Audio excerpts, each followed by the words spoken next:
Hello बच्चों, कैसे हो? अच्छे मैम।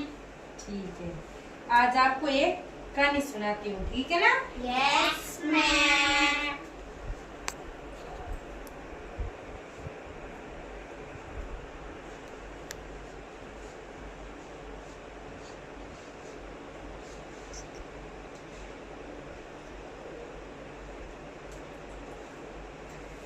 ठीक है ना?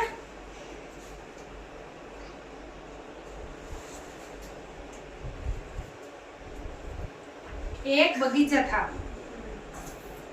जानते हो बगीचे को कैसा होता है?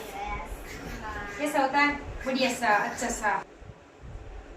वे बहुत ही सुंदर था, ठीक है ना? वहाँ बच्चे आते थे खेलने के लिए। बेटा मान ऐसे मत कर। और उस बगीचे का मालिक है ना, एक मालिक वे लौट आया, बच्चों को देखा कि यहाँ पे बच्चे खेल रहे हैं। तब वो मालिक है ना, विशाल उसका नाम था।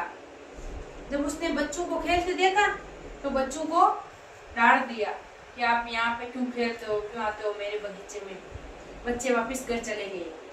तो वे एक दिन विशाल सो रहा था, तो वहां पे देखा कि बच्चे, वहां बगीचा है ना, उसने अपनी हरियाली खो दी। कैसे? बच्चों को घर भेजने से बच्चों खेलने बंद हो गए, तो वे सो रहा था। और बाद में देखा तो बगीचे ने अपनी हरियाली खो रखी थी। फिर विशाल सोच करने लगा कि ऐसे कैसे हुआ, मेरे बगीचे की ऐसी हरियाली कैसे खो गई, क्या हुआ। फिर दो बच्चे आए वापिस गांव में से, जैसे खेलने बगीचे में। वो चोरी चुप के आए खेलने विशाल से, चुप चुप के। फिर वो खेलते रहे तो वहां पर हरियाली वापिस आ गई, बड़ी सी हरी भरी, बहुत सुंदर। फिर वहां विशाल और सो रहा था। फिर उठ कर देखा तो थोड़ी थोड़ी जगह हरियाली वापस खिल उठी। तो उसने देखा कि ये कैसे बात हुई। तो फिर वो वापस जो जैसे सारे पत्ते अत्ते गिर गए, वापस आना धीमे धीमे शुरू हो गया। दूसरे दिन विशाल ने वापस कहा,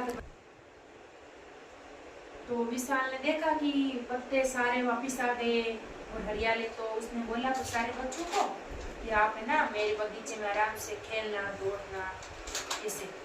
क्या पता आपको मैंने डांटा तो हरियाली वापस गई। इसलिए बोलते हैं कि बच्चों को कभी डांटना नहीं चाहिए, जैसे खेलते वैसे खेलते रहना चाहिए, क्योंकि बच्चों तो भगवान बरोबर होते हैं, जानते हो ना आप।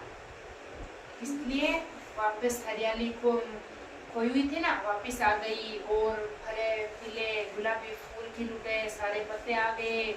और बच्चे भी शाम को हमेशा खेलने के लिए वापस आते थे और विशाल आराम से उस हरियाली की देख रेख करते थे। कहानी में क्या मिला आपको, क्या सीखा आपने? क्या सीखा बेटू, क्या सीखा आपने? बच्चों को कभी डांटना नहीं चाहिए, ठीक है, प्यार से उससे बातें करनी चाहिए, ठीक है ना? अच्छी लगेगा ना? Yes ma'am.